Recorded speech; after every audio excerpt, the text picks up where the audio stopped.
વિસાવદર વિધાનસભા પેટા ચૂંટણી માટે આમ આદમી પાર્ટીના ઉમેદવાર ગોપાલ ઇટાલિયાના સમર્થનમાં છોડવડી અને રાણપુર ગામ ખાતે જનસંવાદ કાર્યક્રમ યોજાયો। વિસાવદર વિધાનસભા પેટા ચૂંટણી માટે આમ આદમી પાર્ટીના ઉમેદવાર ગોપાલ ઇટાલિયાના સમર્થનમાં છોડવડી અને રાણપુર ગામ ખાતે જનસંવાદ કાર્યક્રમ યોજાયો। ગામના વડીલો અને આગેવાનો સાથે ખાટલા બેઠક યોજાઈ, જેમાં વિસાવદરના વિકાસ અને સ્થાનિક મુદ્દાઓ પર ચર્ચા કરવામાં આવી। આમ આદમી પાર્ટીના નેતાઓએ ગોપાલ ઇટાલિયાને જંગી બહુમતીથી જીતાડવા માટે ભક્તિપૂર્વક અપીલ કરી।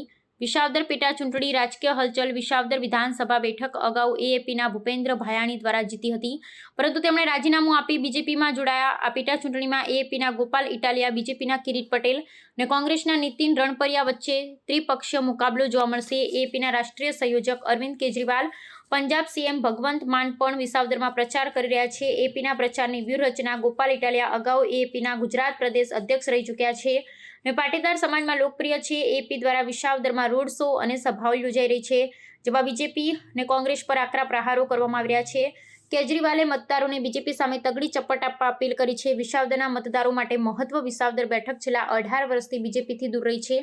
એપી અને કોંગ્રેસ બંને બીજેપીના રાજકીય દાવપેચો સામે લડત આપી છે। એપીના નેતાઓ મતદારોને ગોપાલ ઇટાલિયાને જીતાડવા માટે પ્રેરિત કરી રહ્યા છે, જેથી બીજેપીના રાજકીય દાવપેચો સામે મજબૂત સંકેતો મોકલી શકાય।